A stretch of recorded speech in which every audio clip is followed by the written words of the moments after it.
Jistqar li kienet sena intensiva, bit-tir dejjem tal-uffiċċju li jmexxi l-arbil tad-dipartimenti tal-Gvern.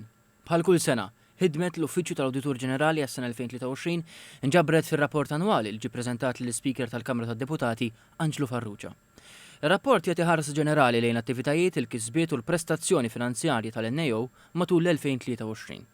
F'kummenti ma' TVM News fl-isfond ta' din il-pubblikazzjoni, l-Awditur Ġenerali Sur Charles De Guara tkellem dwar il-ħtieġa li l-uffiċċju li jmexxi jkompli jaġġorna l-prattiċi u l-istrutturi li jħadden għal governanza tajba. Qal li dan għandu jsir għaliex l-eżempju jkaxkar. Tiġa bdejna diskussjoni interna kif nistgħu pereżempju nsaħħu l-quality control tagħna biex aħna ikonna iżjed dak jedulu audit impact meta biex audits tagħna jkunu iżjed effettivi, iżjed effiċjenti. Imma anke bdejna diskussjoni kif nistgħu nsaħħu l-governanzi tagħna permezz ta' strutturi ġodda biex aħna nkunu dejjem iżjed accountable.